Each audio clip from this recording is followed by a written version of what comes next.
On this week's episode, we dive into the concept of starting over and why it's not so much of a bad thing. It can be daunting, and it can also be very scary just not knowing just things are uncertain.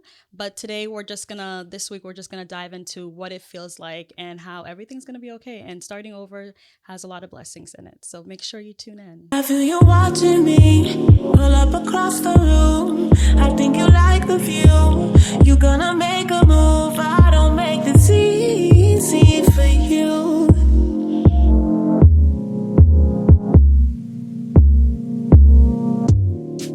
Hey everyone, welcome back to another episode of Good Luck Sis. I'm your host Elly. And I'm your host Thati J. And on this episode, we are diving into what it means to start over and what that looks like. Starting over, we've all probably have done it. Mm-hmm. And from my experience, I've started over in many ways. And just also moving away from Boston to Dallas is a way of starting over. And starting over can be just very daunting and scary, but know that in the process of it, everything's gonna be okay. And I think oftentimes people are just very scared of starting over because they just don't know what it's gonna entail, what's coming. But it's also just taking that leap of faith and knowing that everything is going to be okay no matter what, and just trusting in yourself and also trusting in God. You got this. Yeah. It's scary. You don't know what's coming next, and it could be very the fear is crazy, but don't let the fear take over and hold you back, because if you allow that to hold you back and you don't decide to start over, take a leap of faith, start that new business, you're just going to be in the same position that doesn't allow you to grow. But with starting over, I've learned that there is room for growth, and you could see so many blessings, so many opportunities. But if you stayed in the same little corner that you were before, and you just oh, I'm so scared to start, I don't want to do this, I don't want to take that leap of faith, you're not moving anywhere. Nope. So it's just stagnant. We can't let that fear overcome your potential and what you could definitely be. So I don't know if you've ever experienced what's starting over, or just or going into the uncertainty of what's next. I don't know if you've ever had that experience. Think everyone goes through that. Even it doesn't have to be it can be moving, but it doesn't even have to be going to college, you're starting over. Yeah. Coming home from college, you're starting over. First time going into your big girl job, you're starting over. So life is full of transition. I was listening to another podcast, Pivot with Purpose, and she had a guest on, and he was just kind of if you think about it, he breaks life down into 4s. So 4 years of high school, then you start over. 4 years of college, then you start over. Every 4 seems to be a new transition and you entering your life journey. Yeah. And it's kind of you go through it all the time, whether you realize that not every single step has to be as big or as monumentous, but we're constantly starting over. I think the fear sets in when it's more something that's out of the norm. Granted, going to college is nervous and scary, but a lot of people do it. So it's not you're doing anything that's oh my God, sometimes, you are the first person in your family to do it, but still it's a universal thing for the most part. Yeah. But starting this podcast, that is not something common enough, especially when we started it, and especially within our community too. I think your community can invoke fear, because if you're the first one to do it, no one else is there to lead besides you. So you don't know. And then that makes it even more scarier, because who do I go to for help that looks like me if I'm the first one in my community to do so?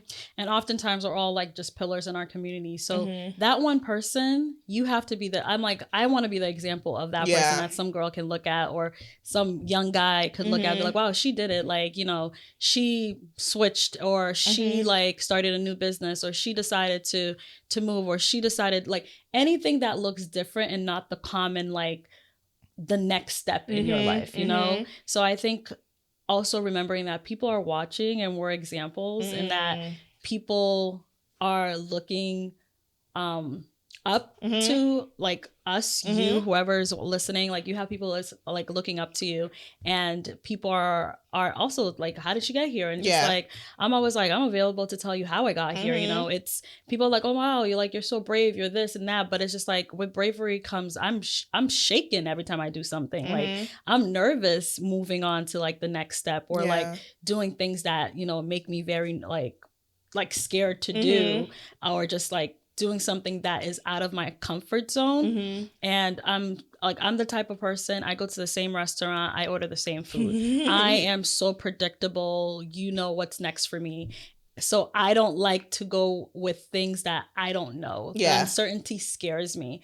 And I mentioned in previous episodes that this year is the year of living in the present and also stepping out of my comfort zone. It's okay not knowing what's next. It's okay not knowing what to do. You know, it's just like, let's just pause, be present, and then figure out life later on, you know? So I think, like you mentioned, we all are starting over in some way, you know? When you're dating, you're in a relationship, you're a girlfriend, then you're a fiance, and then you're married, now you're a wife. And it's just like, you're starting over and learning your personality, your identity in every relationship, in every way.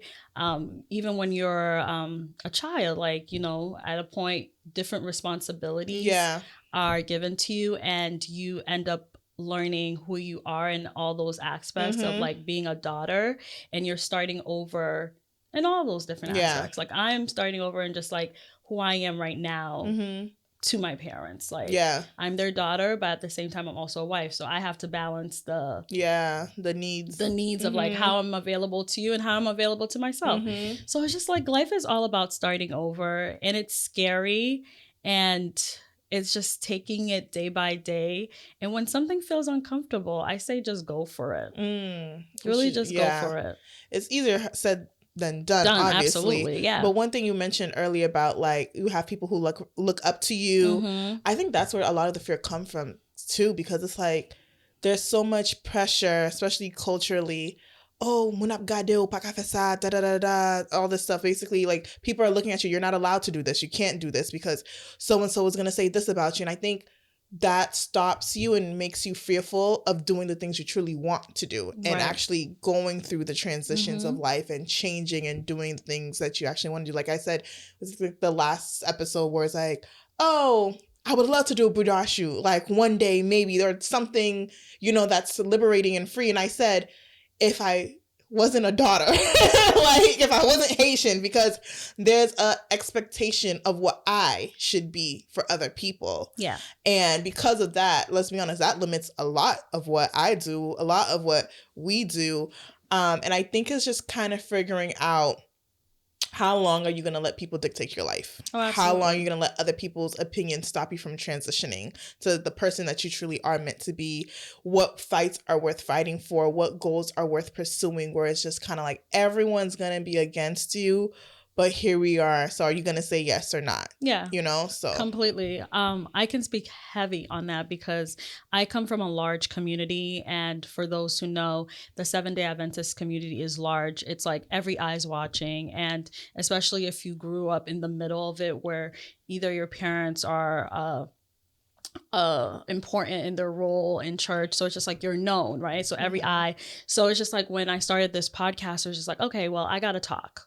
So how am I going to talk? And I cared so much in the beginning of like what other people would say and see when they saw me. And then it changed, where I still have, you know, I still want to carry myself a certain way, but at the same time, the image is for me and not for them. I want to carry myself a certain type of way because I want to create this image for myself in the long run. Like later on, when I keep growing and, you know, in the podcast industry, like when I look back, I want to be like, oh, wow, okay, I see the growth. Like I carry myself a certain way. I want to be in certain rooms because the way I carry myself, not because so-and-so in Intel is watching from church. It's more of like how I want to see myself in certain rooms and who I want to attract in the podcast industry or different, you know, creative industries. So it's just like, I'm not caring about what Marie Ange is saying when she, listen to me, me petite. Yeah. Like, I don't care. I'm grown. Yeah. I'm grown. Like, worry about your kids. Not worry about me. Baby. Well, Do not worry about me because compared to your kids, and that's the Yeah. thing too, growing up, it's like, oh, mommy, if you only knew the person you're comparing me to. Yeah. But I'm never going to do that. I'm never going to throw someone else under the bus to make myself look better. But I told my mom, like, this comparison thing, you need to stop.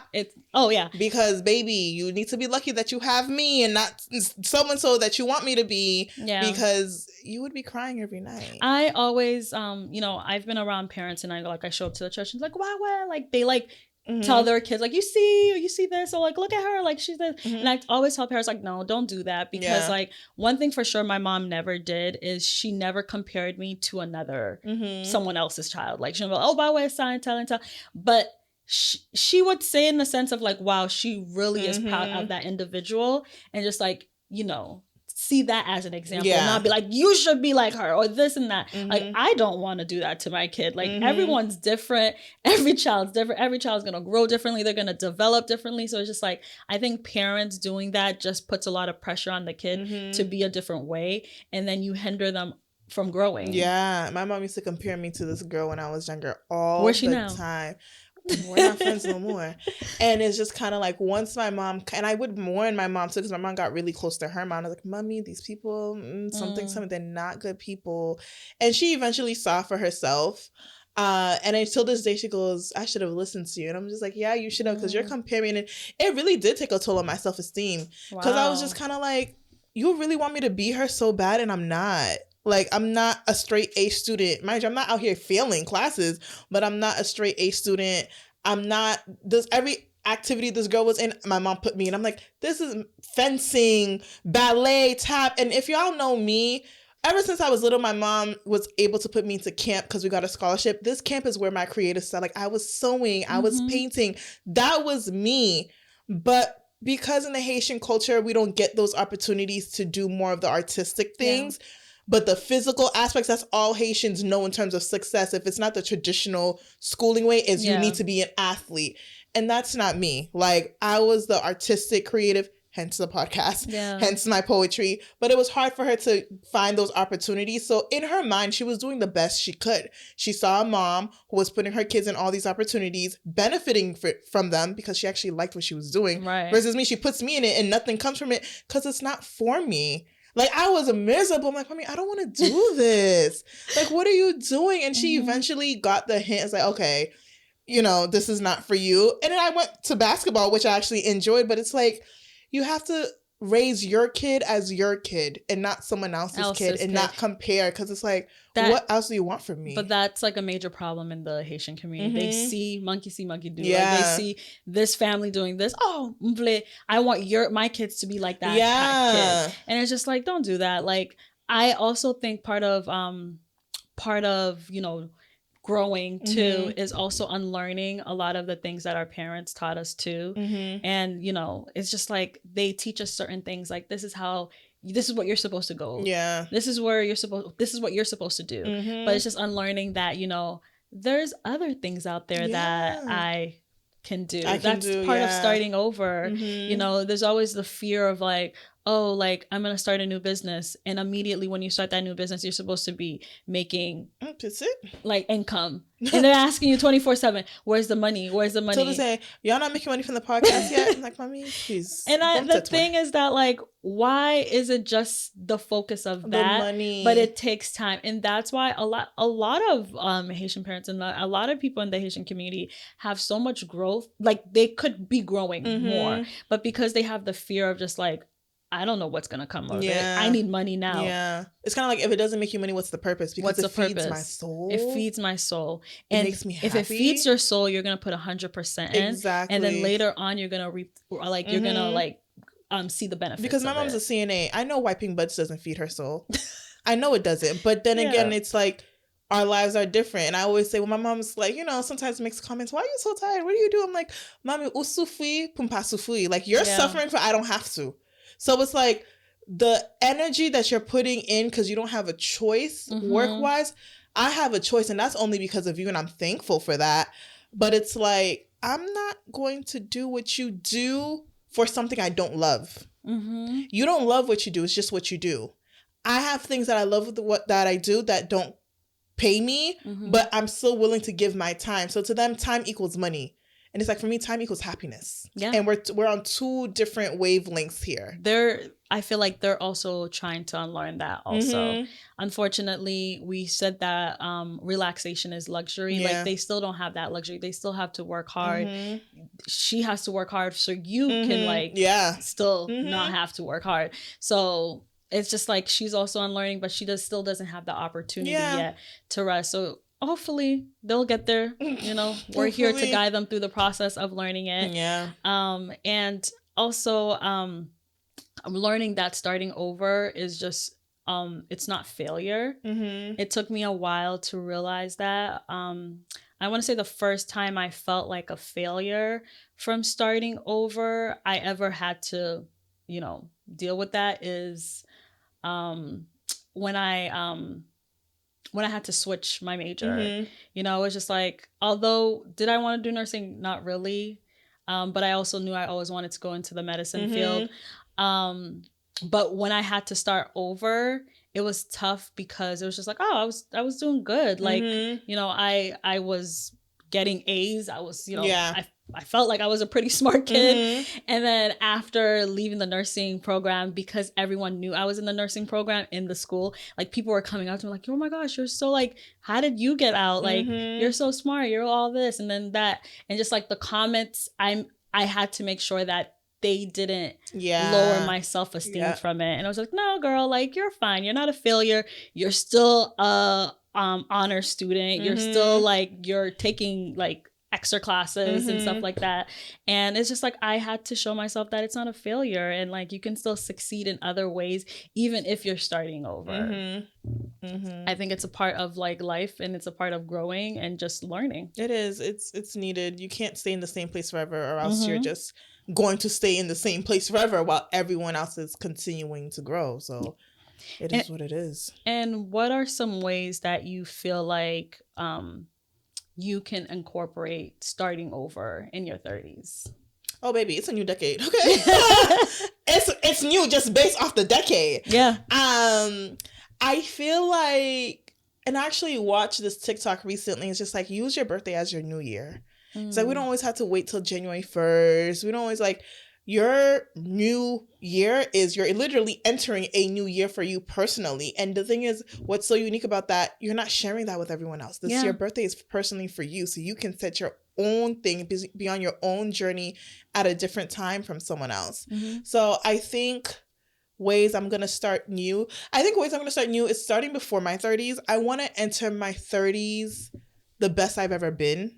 So my skincare, I mean, my skin is pretty good. You know, it's not horrible, but there's definitely improvements. Maybe I'm happy, but that means I'm getting wrinkles because the smile lines are becoming a little bit more, they're kind of there when I'm not smiling now. That's a problem for me. I don't want that. That's going to be in another episode soon. I don't want that. So skincare, I think body-wise, just getting healthier, health-wise. I want to enter my 30s and be like, damn, I want to enter my 30s the way I should have entered my 20s. And in my 20s, I'm in college, I'm drinking, I'm having fun. Like, I'm young, I don't care. Life is not catching up to me. Life caught up to me. Okay? The wrinkles are coming, the bad knee, the health situations, life is catching up. So I want to be the healthiest I've been at the oldest I've been. Yeah, realistically. So that's how I want to start new. But the girlies are learning that. I feel like the upcoming generation, they are doing what we should have done in our because 20s. of us, because they see us. They're see like, us. Oh wow, they're like, moon? Ooh, we don't got the Meg knees. Yeah, you know, we were doing pop lock and drop it long time ago. That's where, and this is the problem. That's where it took a toll. Yeah, it took a toll. We started on us. too young, and like Soldier Boy. We was hopping around, Superman. Electric slide. I went to a wedding the other day.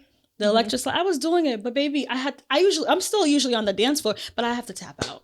Oh no, baby, I love that. We were doing like yeah, and then baby, half the I was like, I gotta go sit down. Yeah, I'm out of whack. And the thing is, it's kind of like, I don't got kids yet to be feeling this. Yeah, you know, but this is why we're going to the gym. This is why we're being healthy. This is why we're diving into our health. We're taking care of our skin. Yeah. We're taking better care of ourselves. We didn't know better. I want to start new. I want to wake up on my 30th birthday and just be like, and look in the mirror and be like, wow, I see it. Yeah. I see the change. I see the difference. You're there. Like, we're entering this decade being the best and looking the best and feeling the best that we've ever looked and felt. You know? Yeah.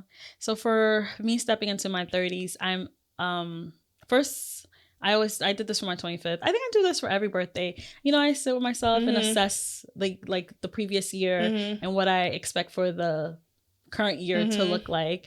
And that's what I'm going to do. I'm just going to assess my life, look at my goals. I'm giving myself 29 was like my free goal year. I didn't really have any specific goals that I was going for. So assessing what my goals are for the next 10 years and how I'm going to go at it. Things might, bring me out of my comfort zone, might see me do something different. Stay tuned. We don't know, but we are stepping out of our comfort zone and we're doing things that we don't usually do. Things that make us feel happy, things that will make us grow into a better woman. Yeah. And so I'm excited to see what 30 looks like. We had a previous episode talking about what we hope for 30, and I'm just excited of like what starting over is, because 30, like we said, it's marriage, having kids, being mother. So that's starting over. We don't know how that's gonna go, but we don't know when that's gonna go. So we got 10 years in our 30s, so But I'm excited, and 40, like within it, I know I'm bringing 40 up now because I have friends that are close to 40 themselves, and I'm like, I look at them, I'm like, wow, 40 looks good. 40 looks good in the sense of like, wow, you're that successful at 30. I hope to be just like you, and you're about to enter 40. That's amazing. Yeah, I'm like, shout out to you. Like, that is, if I'm there at 30, if I'm there at 30 and I'm leaning, it's just like, there's no way you can't be happy where you are. If you're not happy, it's because you're not trying, you're not doing anything. So it's just like, I see those individuals who are heading towards 40, and it's because they're putting in the work and they're doing great. So it's like, that's what I'm going for in my 30. I'm going to put in the work, I'm going to do great, and I'm expect to be proud of myself when I hit that 40. Period. I mean, at 40 at this point, I'm married, have my own house, have my own kids, have my own business, and that's it. That's all. Because there's not much starting over in those categories at that point. If the husband and the kids ain't there, but you can't say, I'm okay. But you can't say, no, I don't want kids in my 40s. So it's like, if they don't happen, that's fine. That's a personal choice. Yeah. But I think I've seen, so it's like that chart when it's like Oprah didn't have this until she was 40 something, and then and then money. But the thing is, like, starting over in general is not okay. Like, people start relationships in 40s, like they have breakups and they start and they get married at 40. I've seen people have kids at 40. So it's just like, don't give up on what you want specific in your life. Like, if you're still single at 38, 39, like, things happen quickly, honey. Like, you could be in 40, 41, you're married, So it's just like, if you want kids and you're like 37, you still don't have kids yet, it's coming. So it's just like having a good perspective on life and the things you want, and don't give up on the things you want. I think, like, I see it so much, and I'm not there, but I don't want a lot of my friends who are in their 30s to be so obsessed with the idea of being in a relationship. And I can't speak on it because I'm not there. So it's just like, but I've seen some friends there, and it's just like, not giving up on love, even if it doesn't come at 31, it doesn't come at 32, it doesn't come at 33. And don't give up on the whole idea of having kids. Oh, maybe it's not for me. Like, if you want this, like, you continue to pray about it woman on TikTok and hope for it. Yeah. Having kids at 50.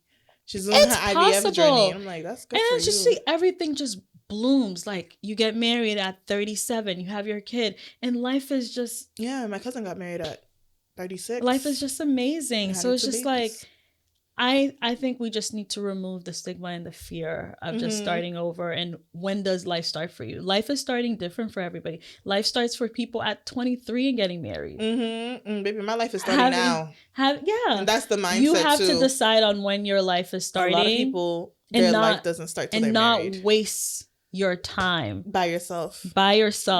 Worrying and crying of when your life starts. Because at the end of the day, it's gonna come when it comes, regardless.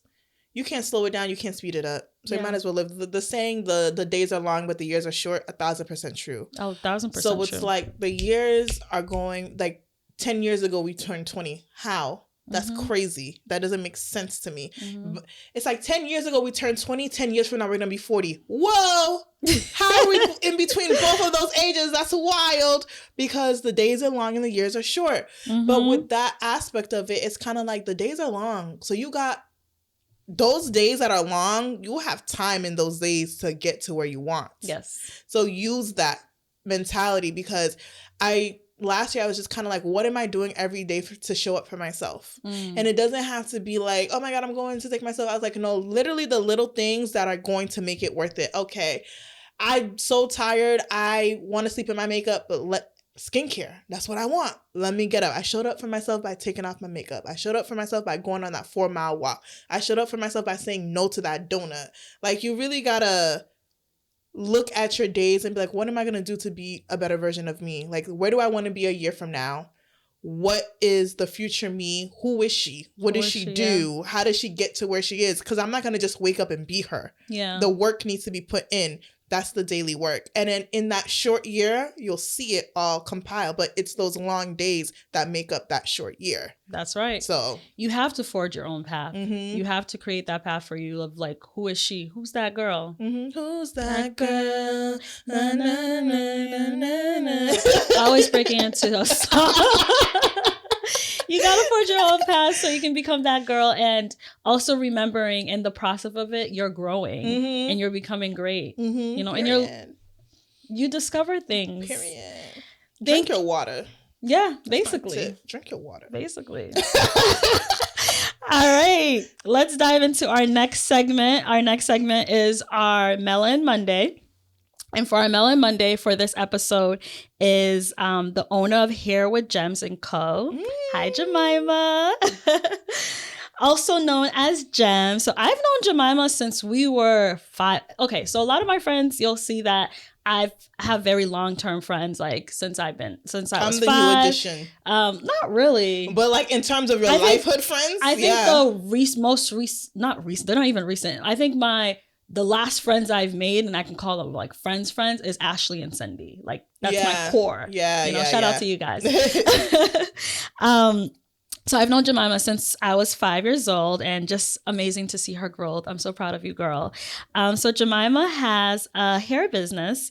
Jemima strives to be a hairstylist that goes above and beyond to meet your natural hair needs. Starting in 2016 in the bedroom of her parents' 3-bedroom apartment. I've been there. She was definitely doing my hair. Gems took it upon herself to take in the clients, and boy, did they come. Despite the tight space, she continued on with her journey and now serves more people than she can count at her own personal suite. Congratulations. Specializing in braids, twists, locks, men, kids styles, and more, she uses her gifts, talents, and notable mannerism to give a satisfactory experience. So if you're looking for an affordable, caring, talented, and experienced stylist, Hair with Gems & Co. is a place to be. So make sure you guys follow her and make sure, I think she also has a YouTube channel. That's what I was about to say, subscribe to her YouTube channel too. We'll make sure to add it. She's amazing. I remember she's done my hair a few times, and I've gotten so many compliments. I still remember that curly hair I did, girl. I was literally walking on one side of the street and some lady was like, hey, and I was like, who's calling me? She's like, I love your hair. And I was like, oh, okay. Flip hair. Period. So thank you, Jem. So make sure you guys go check her out. She's located in Malden. So, Malden, Everett, people, Somerville, that's right there. So not too far. And it's always great to have, a hairstylist that's in your neighborhood that's not too far, because, they be far, So make sure you guys go check her out. So for the next segment is our favorite brand. And for my favorite brand is my new favorite perfume, Miss Dior. So I love this perfume. This was a perfume I used for my wedding, and I've been stuck on it. I have a lot of perfume. I have I want to say maybe 6. So I get like addicted to a new one and I use it like all the time. So this is the new one that I use. And I remember when I had it on, Andy was like, oh, I love, like he could smell it. He loves it. And I got so many compliments. Shout out to Janessa and Mo that helped me pick this right before my wedding. And then shout out to Amozi who put me on to, baby, I'm about to change all your lives. We are not doing perfume without oil. It changes the game, okay? It changes the game, okay? I was like, when Mo was like, you need an oil to go with your perfume, I was like, what? What's oil? Like, why? This is the new oil. If you want to go to Sephora, get Miss Dior, and then get this Nest New York Madagascar Vanilla. You know I love Madagascar. Yes, like you put a little drop, and then you spray the perfume. Yep, there you go. You rub it. I love vanilla anything. So everybody's body is different. I'm learning this. I remember once I had a Chanel perfume on, and yeah, it smells good, right? And some lady was like, oh, like, what perfume do you have on? I was like, oh, Chanel. She was like, oh yeah, that makes me smell like an old lady. And the other day I had like this on too, and somebody's like, wow, you smell so good. Like, I swear perfumes be smelling different on me. And I'm like, you have to test it all different. You have to test different perfumes and different oils. Like, this oil might be great on you, but you know, it might not go with another perfume that you use. So right now I'm sticking to this one. So I use this perfume, and I use this one with Chanel too, and it smells amazing. You know, your man's not gonna be able to get off you, okay? It smells really good. Yeah, so girls, not me dropping it. Hey. I always said I can drop the perfume, but not the oil. Not the oil, baby. I feel like the oil is Save expensive. the perfume. Save the oil. It is. It smells expensive. It is, but I remember when I was talking to Mo, she said that, you know, she got that oil about a year or 2, and it's still here, so it's worth it. It's worth it. Get your oil, sis. Get your oil. Get your perfume. So thank you all for tuning to Good Luck Sis. We hope that you enjoyed this episode, and remember, you are forging your own path, and with uncertainty and not knowing what's next is scary, but know that with it comes blessing and many opportunities. So don't be too afraid to